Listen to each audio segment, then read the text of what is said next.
In this video, I'm going to guide you through the main views and features of Planyway. Apart from the timeline, you may see that we keep Jira backlog, boards, and sprints structured the same way so that you can work, split screen, and easily drag issues to schedule them on the timeline.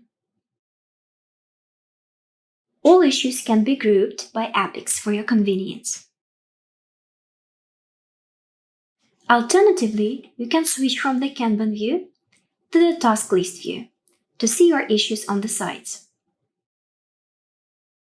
Apart from the basic roadmap, you can use Planyway Team Timeline, which is perfect for resource management.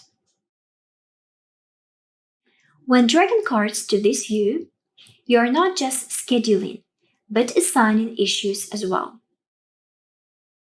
You can adjust duration by simply dragging issues to the right or left and move to reschedule or reassign. The same can be done for all issue types and subtasks as well. Simply assign a member, set dates,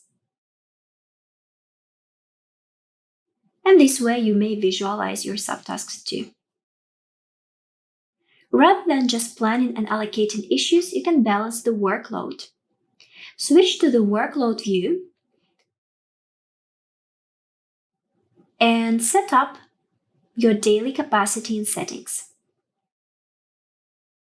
You will see the workload indicators above all issues based on the daily capacity and also the original estimation, which is the field inside your Jira issues. Set it up and return to the workload view. Then you may easily stretch issues to the right or left to make sure that nobody is overburdened and balance the workload this way. If you'd like to see multiple Jira projects on one page, just connect the projects you need here. When you're managing multiple projects at a time, it is super useful to visualize them all on a portfolio view. Group your timeline by projects and see that each lane corresponds to a certain project. Apart from planning out projects and managing resources, you may use Planyway for time tracking too. You can either create time entries inside a Jira card with a timer or just by creating time entries manually. Don't forget to write a description if you'd like to give more detail on what you did. Alternatively, you may go to our time tracking view and create time entries in the list view, or you may switch to the calendar view. Here it's very easy to drag and drop your issues from the task list to the calendar. This way, you are creating time entries. All of them can be exported to CSV and Excel. Then you may go to Reports to monitor your time entries here.